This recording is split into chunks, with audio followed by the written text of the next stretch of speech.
Makadi yaskana. Makadi prophet. You know what, my sister?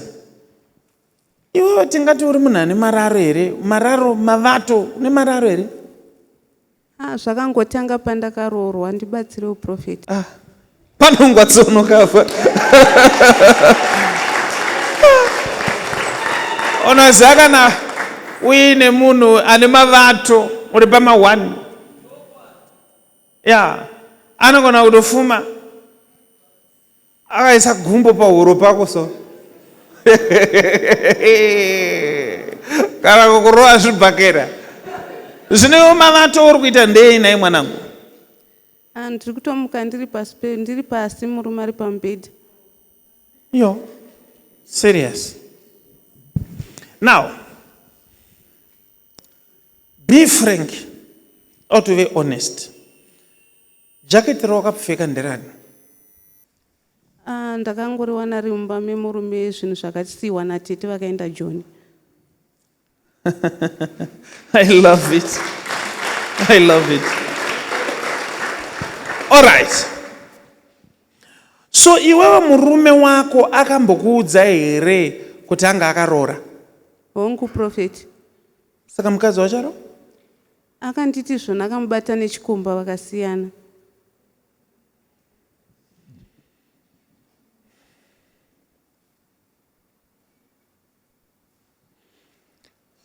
Now I am looking in the realm of the spirit now.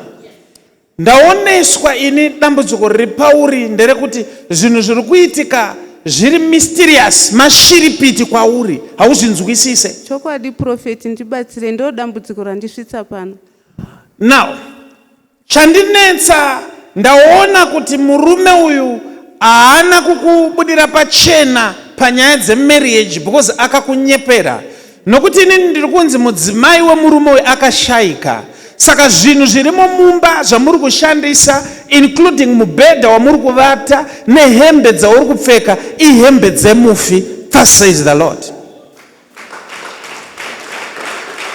Ndibatsire uprofeti nokuti anga angoti midzi yakasirwa nani natete vakaenda Joni. Dambudziko rako riri kunotangira pakuti iwepo wapinda mumusha. Unofanira kunge uchiyanana kana kuti kuzivana neveukama. Why? Because kana uchifambidzana nehama dzinokunyeurirawo. But iwe ukati ndaroorwa ndakuita zvemba yangu, handidi kufambidzana nevamwe, unogara asi vanhu vese vanenge vachitongokuseka uri kwauri ikoko. Azviite mwanangu kuti pamba pagarika apa, nokuti murume uyu akafirwa nemudzimai asina kana sendi raakabhadhara. Hama dzikati hatitore zvinhu nekuti wakagara nemwana wedu mahara, ndokuramwa midziyo yese iripo. But murume uyu nenungo dzaainadzo akabva ati handitenge zvimwe. Ndikakutaurira kuti pamakore amagara nemurume maviri wayo, murume iye haanambobvira atenga kana chinhu chinyowani. Anongoti tiri kushandisa zvinhu zvaatete zvakaonekwa zviripo. Amunyepi prophet, ndo zviripo. Ndagara anyepe.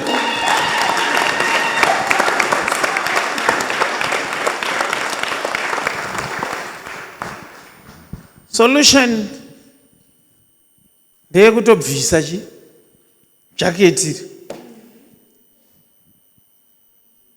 nekuti unosiyana nezvinhu zvemufi. Ndo solution. Ndikasiyana nazvo prophet, zviri nani kundochidzokera here koko kana tichingosiya zvese nemba yacho. Ndinzi ndoramanisa vanini. Handiti wotongogara uchingofuka magumbezi acho iwayo zvese. Nange ndisiri kuziva prophet, ndimatondionesa, handina akambondiudza. Yeah, I think on a point.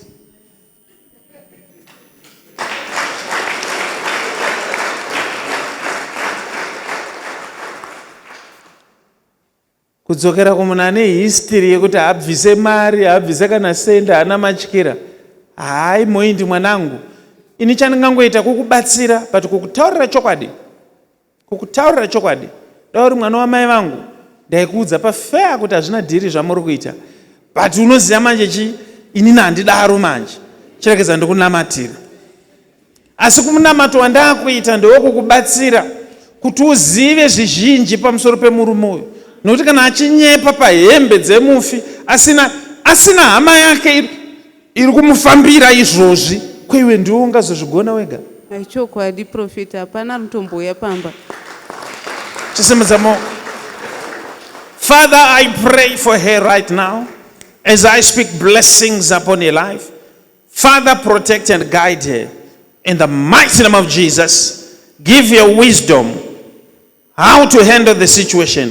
Father, I pray for a way out. In Jesus' wonderful name, I have prayed. Amen.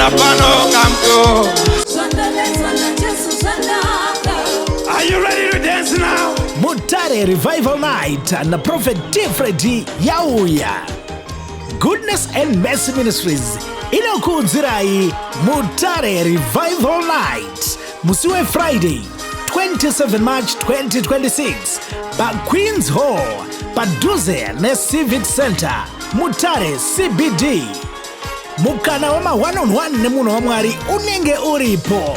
Tifonere pa 0778 059 270 0778 059 270 kana kutipata pa WhatsApp 0786 318 886 0786 318 886. Goodness and Mercy Ministries, the home of prophecy, deliverance, word and prayer.